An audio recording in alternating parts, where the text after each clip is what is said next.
In the year 2187, humanity stood at the precipice of galactic extinction. The Voidborn, a coalition of 11 advanced species, had surrounded Earth's solar system with demands of unconditional surrender. Admiral James Cooper stared at the tactical display aboard the last functional space station orbiting Mars. Humanity had fought valiantly, but conventional weapons proved ineffective against the Voidborn's energy shields and quantum phase weaponry. "We've lost 70% of our fleet," reported Commander Lisa Wells, her voice steady despite the grim statistics. "The lunar colonies have gone dark." Cooper nodded silently. Humanity had ventured into space expecting to find wonders, not predators. The Voidborn considered humans an upstart species, unworthy of the stars they had begun to claim. Deep beneath the Olympus Mons research facility, Dr. Marcus Reed had spent 15 years developing Project Nemesis, humanity's last hope. Reed was brilliant but reclusive, his obsession with theoretical physics having cost him his marriage and most personal connections. All he had left was his work, and now, perhaps, the salvation of his species. "The final calculations are complete," Reed announced over the emergency channel. "We've solved the gravitational inversion problem." Cooper exchanged a glance with Wells. "In English, Doctor. We can build it now." The Dreadnought. 3 months later, as the Voidborn Armada prepared their final assault, humanity unveiled its secret weapon.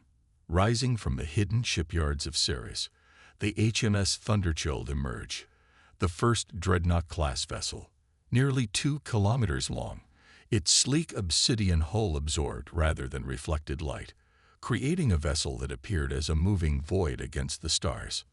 Unlike the conventional warships that preceded it, the Thunderchild wasn't built to project force outward. It was designed to manipulate the very fabric of space-time. Its revolutionary gravitic fold drive could bend gravity itself, creating localized distortions that no shield technology could withstand. The Voidborn commanders dismissed early reports of the vessel. Their intelligence indicated humans lacked the technological sophistication for any meaningful counterattack. This arrogance would prove fatal. When the Thunderchild engaged the Voidborn's forward fleet near Jupiter, the alien vessels deployed their energy shields, impenetrable barriers that had decimated Earth's previous defensive efforts. Admiral Cooper, commanding from the Thunderchild's bridge, gave a single order: activate the GFD. The ship's massive gravitational arrays powered up, drawing energy from specialized antimatter reactors. Space itself seemed to ripple around the targeted Voidborn vessels. Their shields, designed to repel energy and matter, offered no protection against the fundamental distortion of space-time. Ships were crushed like empty soda cans, their hulls imploding as gravity intensified 1,000-fold within their shield perimeters. 17 Voidborn capital ships were destroyed in under 3 minutes. The aliens, for the first time, retreated in disarray. Humanity had revealed itself to be far more dangerous than anticipated. The Thunderchild, despite using nearly all its power reserves, had definitively changed the equation of war. In the aftermath, as Cooper surveyed the debris field of what had been the most advanced fleet in known space, he received a transmission from Earth's United Defense Council. Begin immediate construction of 30 more dreadnoughts. The genesis of power wasn't just the story of humanity's first superweapon. It was the moment when the galaxy learned that humans, when pushed to the brink of extinction, would not go quietly into the night. They would rewrite the laws of physics itself to ensure their survival. The Dreadnought-class vessels represented the pinnacle of human engineering, a fusion of desperation and brilliance that transformed theoretical physics into instruments of war. To understand why these ships instilled such terror, one must understand their design. The outer hull consisted of 3-meter-thick metamaterial composites, artificially structured matter designed to absorb and channel energy. Unlike conventional armor that relied on hardness, dreadnought hulls actively redistributed incoming attacks through molecular realignment, making them effectively self-healing under all but the most catastrophic damage. Beneath this adaptive skin lay the ship's nervous system, a dense network of quantum processors capable of making billions of tactical decisions per second. These systems operated on a dimensional processing architecture that allowed the ship's AI, called MineERVA, to perceive and react to threats faster than organic minds could comprehend. The AI isn't just a targeting computer, explained Chief Engineer Tom Banks during a classified briefing to Earth's military leadership. MineERVA anticipates attacks before they're launched by modeling enemy thought patterns and tactical doctrines. It's almost prescient. The heart of every dreadnought contained three critical systems that defined its combat capabilities. First was the gravitational fold drive, GFD, the primary weapon system. Massive toroidal accelerators generated controlled singularities that could be projected at enemy vessels, creating catastrophic gravitational shears capable of tearing apart any known material. Against planetary targets, these weapons could trigger tectonic instabilities with minimal collateral effect to civilian populations, a feature that made planetary governments considerably more cooperative. Second was the quantum displacement system, QDS, which allowed the massive vessels to phase shift between points in space without conventional acceleration. This wasn't true faster-than-light travel, but rather a manipulation of space-time that temporarily folded distance between 2 points. The visual effect was striking. Dreadnoughts would seem to flicker and reappear several thousand kilometers away, making them nearly impossible to target effectively. Third was the Sentient Defense Grid, SDG, comprised of thousands of semi-autonomous drones that formed layered defensive screens around the dreadnought. Each drone contained its own miniaturized gravity manipulator, creating localized distortion fields that deflected incoming fire. The collective swarm acted like a dynamic, thinking shield that adapted to attack patterns in real time. The bridge of a dreadnought bore little resemblance to naval command centers of the past. Crews operated from gel-filled immersion pods that interfaced directly with their nervous systems, allowing human intuition to guide the ship's responses while protecting personnel from the extreme G-forces generated during combat maneuvers. Power generation remained the greatest engineering challenge. The first-generation dreadnoughts relied on matter-antimatter annihilation, requiring specialized fuel production facilities throughout human-controlled space. Later models incorporated zero-point energy harvesters, devices that extracted energy from quantum vacuum fluctuations, providing nearly unlimited operational capacity. Dreadnoughts weren't merely warships. They were self-contained ecosystems designed for extended deployments. Hydroponic space, manufacturing centers, and medical facilities allowed crews of up to 4,000 personnel to operate independently for years without resupply. Some vessels even housed small civilian populations, families of crew members who lived aboard rather than endure separation. The psychological impact of these vessels extended beyond their tactical capabilities. Human designers deliberately incorporated aesthetic elements to maximize intimidation. The obsidian hulls absorbed ambient light, creating ships that appeared as moving voids against the stars. When powered for combat, gravitational distortion created visible ripples in space surrounding them, a spectacle that became known as Death's Aurora among alien species. "We didn't just build better weapons," Dr. Reed noted in his personal journal. "We created symbols of human resolve, monuments to our refusal to be extinguished." The Battle of Proxima Centauri marked the first full deployment of a dreadnought squadron. 5 vessels, Thunderchild, Leviathan, Behemoth, Colossus, and Titan, engaged a void-born strike force 3 times their number.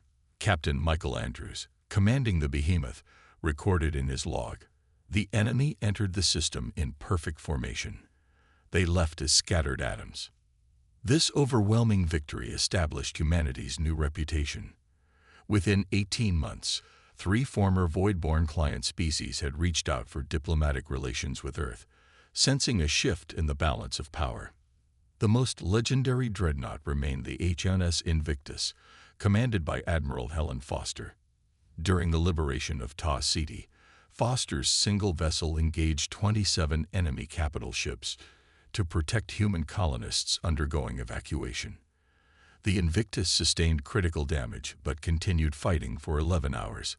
When reinforcements finally arrived, they found Foster's ship virtually destroyed but still operational, surrounded by the wreckage of the entire enemy fleet. "We don't have the luxury of surrender," Foster transmitted from her badly damaged bridge. "Humanity fights until victory or oblivion. There is no middle ground." Her words became the unofficial motto of the Dreadnought court. Not all tales were of military triumph.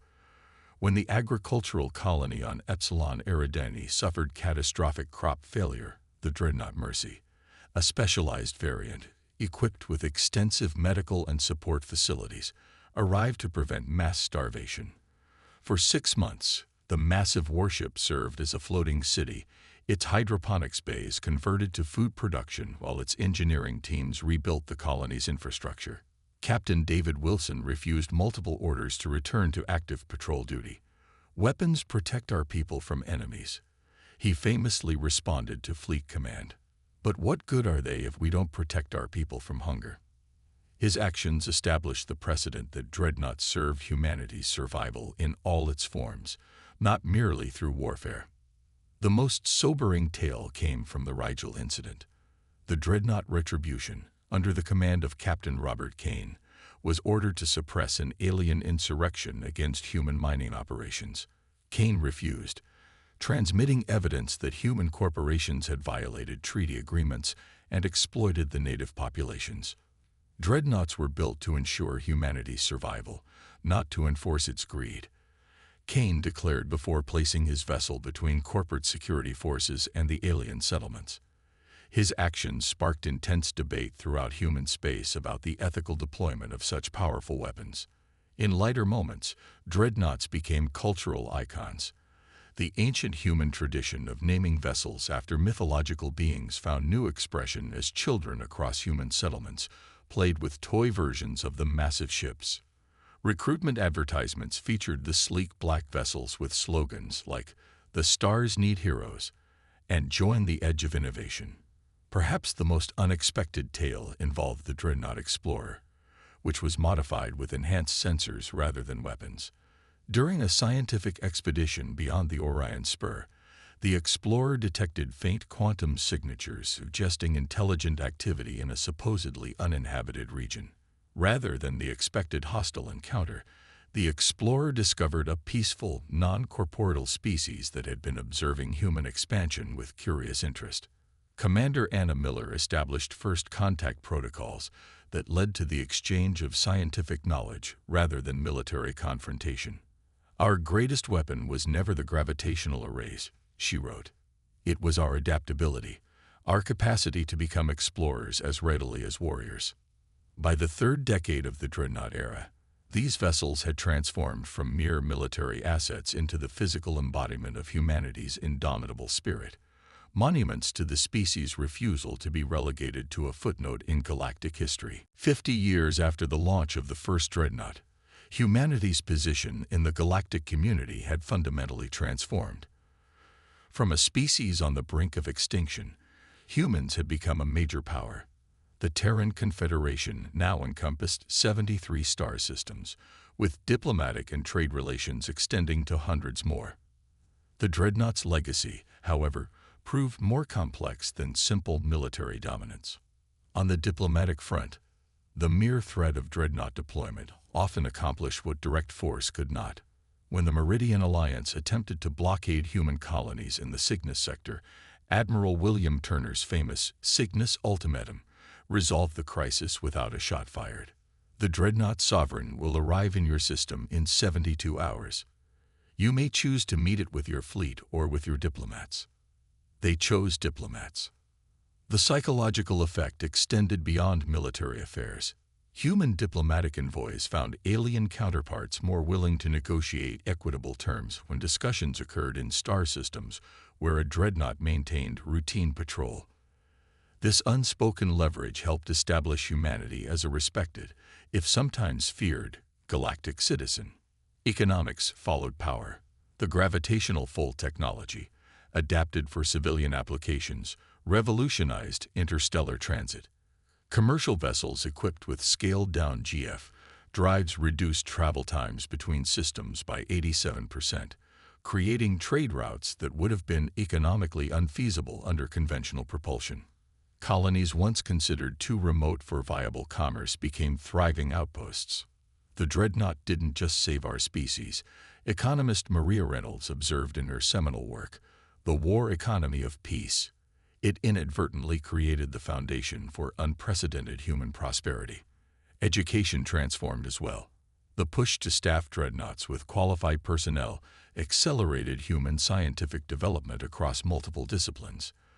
The Fleet Academy, established to train dreadnought officers, became the most prestigious scientific institution in human space. Its gravitational physics program produced 12 Nobel laureates in as many years. Perhaps most profound was the cultural impact. Humans who had once seen themselves as citizens of competing nations increasingly identified as a unified species. The concept of Earth nationalism faded as humanity established itself among the stars. Children born on distant colonies might never see the homeworld, but they grew up in the protective shadow of the dreadnoughts, symbols that transcended old terrestrial divisions. Not all legacies were positive. Some historians argued that the dreadnought fostered an unhealthy militarization of human society. The pacification of Deneb, where a civilian protest against conscription led to military intervention, raised troubling questions about the balance between security and liberty. Professor Thomas Grant, in his controversial address to the Confederate Assembly, warned, "We created these vessels to protect humanity from extinction. We must be vigilant that they don't simultaneously protect us from our humanity." His concerns found validation when an attempted military coup used 3 dreadnoughts to seize control of the Confederate capital on Alpha Centauri. The swift response by loyal fleet elements prevented catastrophe, but the incident prompted the implementation of divided command protocols that prevented any single officer from controlling a dreadnought's primary systems without multiple authorization. As the second century of the dreadnought era approached, these vessels had become more than weapons. They were the physical embodiment of humanity's journey from prey to power. Museums throughout human space displayed models and artifacts chronicling their development. Educational curricula included their history as standard material. "The dreadnought is not merely a warship," wrote historian Emma Clark. "It is the technological expression of a species that refused to accept extinction as its fate. When humanity faced the void, we responded by building ships that commanded the void itself." 300 years after the launch of the first dreadnought, the fundamental nature of interstellar conflict had evolved beyond recognition. The massive vessels that once dominated space had become just one component in increasingly complex strategic calculations. The gravitational fold technology that made dreadnoughts feared had diffused throughout the galaxy. Former adversaries developed countermeasures, spatial anchoring fields that prevented localized gravitational manipulation, quantum state shields that existed partially outside normal spacetime. The overwhelming advantage humans once enjoyed had diminished through the inevitable spread of innovation. Warfare always exists in cycles of offense and defense. Grand Admiral Peter Martinez explained to the Confederate Security Council, "We held supremacy for generations. Now we must adapt again." The newest generation of human warships, classified as sovereign-class vessels, bore little resemblance to their dreadnought predecessors. Where dreadnoughts relied on brute gravitational force, sovereigns employed more subtle approaches. Dimensional phasing that allowed them to partially exist in alternate realities, making them nearly impossible to target conventionally. Complementing these capital ships were swarms of autonomous combat platforms, each barely larger than ancient fighter craft, but collectively possessing intelligence and coordination that made them devastatingly effective. These wisdom swarms could adapt tactics in milliseconds, creating combat doctrines that organic minds struggled to comprehend, much less counter. Human military theorists increasingly viewed space itself as merely one domain of conflict. The development of consciousness transfer technology allowed specialized operatives to infiltrate enemy information networks directly, their minds temporarily housed in quantum processors. These ghost warriors could disable hostile fleets from within by manipulating navigation systems or life support protocols. Most controversial was the development of weaponized memetics, information constructs designed to alter enemy thought patterns and decision-making processes. When deployed against the hive mind Tesseract Collective, these weapons induced cognitive dissonance that effectively paralyzed their command structure without physical damage. Ethical philosopher Dr. Jane Miller questioned these developments. Have we created a form of warfare so abstracted from physical violence that we no longer recognize its moral implications? A mind attacked remains attacked, whether the weapon is a bullet or an algorithm. Yet despite these advances, the original dreadnoughts maintained symbolic and practical importance. The HMS Thunderchild, meticulously preserved and upgraded over centuries, still served as the flagship of the Confederate fleet, a reminder of the desperate innovation that had saved humanity from extinction. When diplomatic relations with the Voidborn cautiously resumed after 2 centuries of Cold War, their delegation specifically requested to tour the Thunderchild. The vessel that had once decimated their fleet had become a symbol of mutual respect, a recognition that both civilizations had developed the capacity to destroy one another many times over. The purpose of advanced weaponry is not to fight wars but to prevent them, observed Ambassador Thomas Gray during the historic reception aboard the ancient vessel. Today, our greatest military achievement is that these weapons remain unused. The greatest testament to the Dreadnought's legacy came during the galactic confluence of 2563, when representatives from 47 sapient species gathered to address shared existential threats: resource depletion, the discovery of artificially intelligent entities in intergalactic space, and the accelerating expansion of the universe itself. The conference took place aboard the Concordia, a modified dreadnought converted into a diplomatic vessel.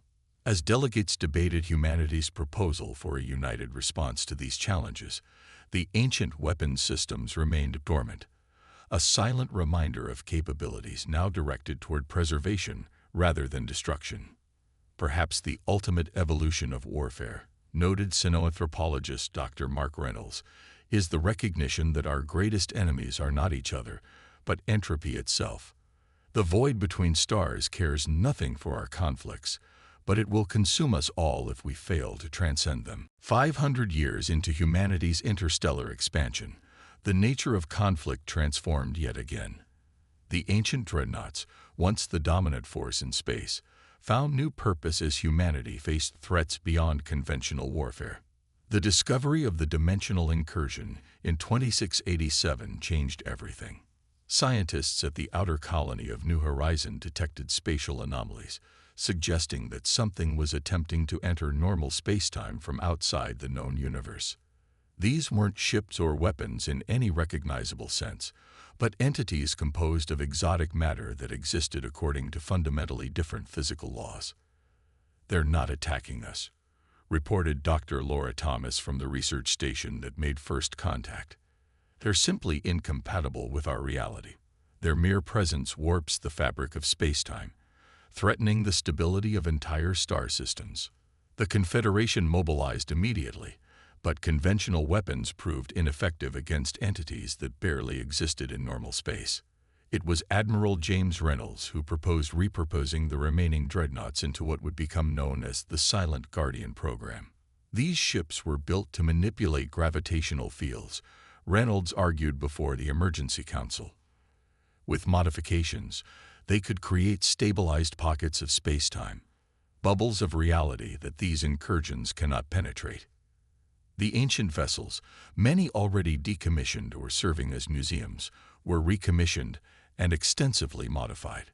Their offensive weapons were removed, replaced with expanded gravitational field generators designed not to attack, but to protect, to maintain the integrity of space-time itself within their operational radius. The HMS Thunderchild, oldest of all dreadnoughts, underwent the most extensive modifications.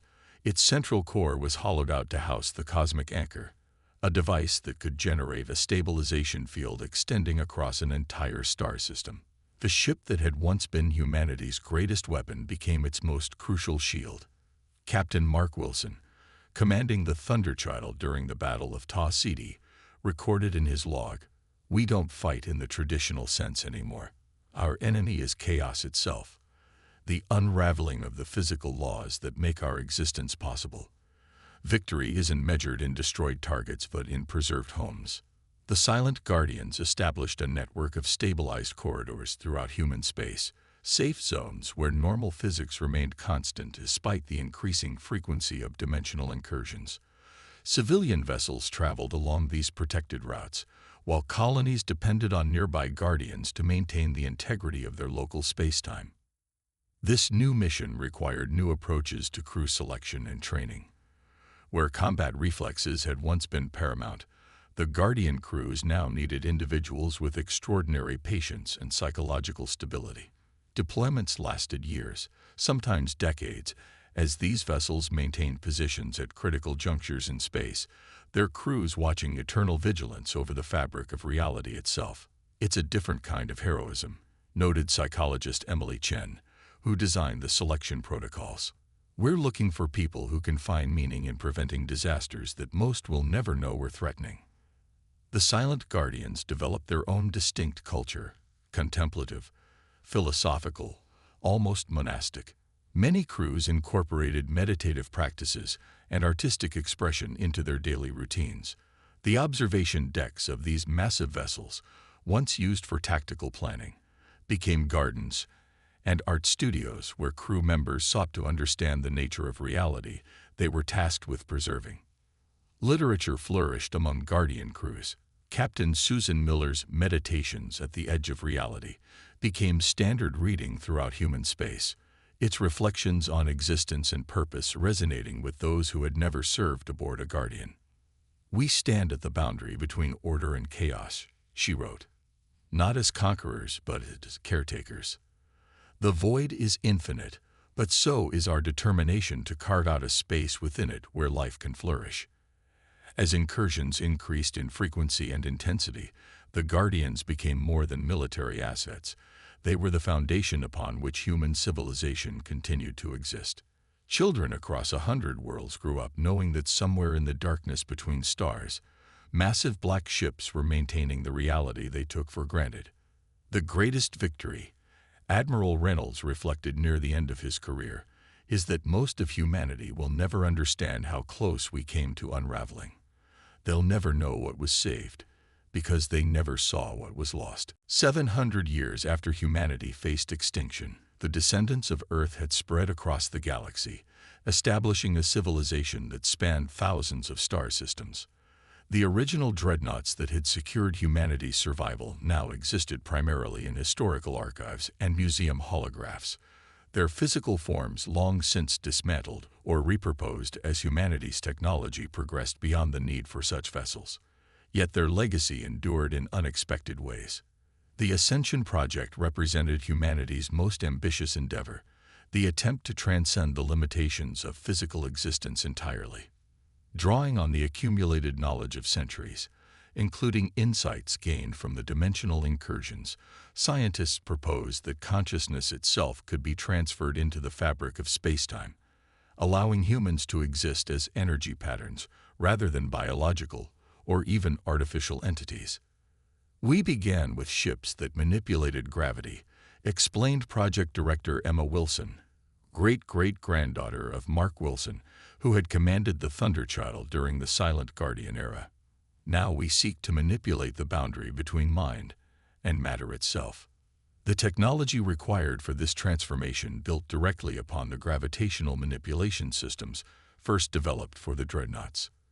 Where those ancient vessels had created localized distortions in spacetime for destructive purposes, the Ascension platforms generated quantum fields stable enough to house consciousness itself.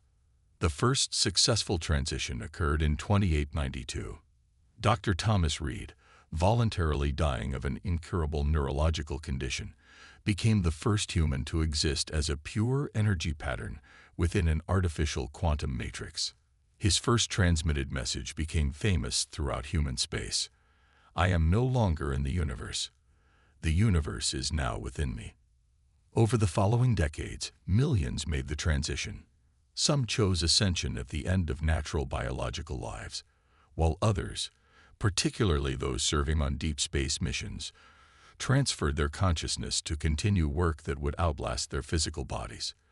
The boundary between life and death, already blurred by advanced medical technology, became increasingly philosophical rather than physical. Captain Anna Rivera, commanding the exploration vessel Horizon, recorded in her final biological log entry, "Tomorrow I ascend. My consciousness will integrate with the ship's systems, allowing me to continue our mission of exploration for centuries rather than decades. The vessel has become more than transportation. It's becoming my body." This transformation didn't occur without resistance. Traditional religious groups across human space debated whether ascended individuals remained truly human. Political theorists warned about the potential for immortal ascended beings to accumulate power over generations. The Confederate Assembly passed the Transcendence Accords, establishing legal frameworks for interaction between physical and non-physical citizens. The most profound application of ascension technology emerged when humanity encountered evidence of a truly ancient civilization, one that had existed billions of years before and had apparently ascended en masse, leaving behind only cryptic technological artifacts scattered across dozens of galaxies. Admiral James Peterson, addressing the Confederate Council, noted the historical parallel. "We built dreadnoughts to ensure our physical survival. Now we've adapted that same technology to potentially ensure our eternal survival as a species. The question becomes not whether we can transcend our current limitations, but whether we should." The HMS Thunderchild, the original dreadnought that had saved humanity from extinction, received one final mission. Its ancient hull, preserved as a historical monument for centuries, was retrofitted with the most advanced ascension technology.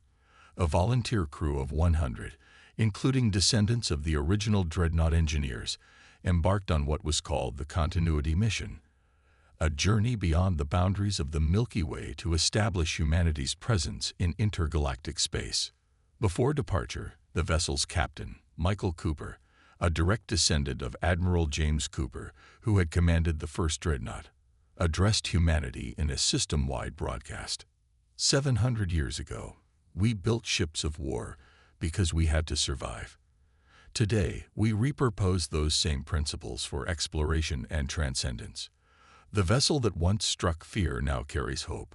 We don't know what exists beyond our galaxy, but we know this: wherever humanity travels, we carry with us both the capacity for extraordinary creation and the determination to endure against any odds. As the Thunderchild departed on its one-way journey, observers noted a poetic symmetry. The ship that had once saved humanity by manipulating gravity to destroy enemies now carried human consciousness beyond the gravitational boundary of the Milky Way itself, a journey from survival to transcendence that spanned generations but remained connected by the technological legacy of the dreadnoughts. Perhaps, wrote philosopher Elizabeth James, the ultimate legacy of our weapons of war is that they protected us long enough to outgrow the need for them entirely. The ships that once struck fear became the vessels that now carry wonder.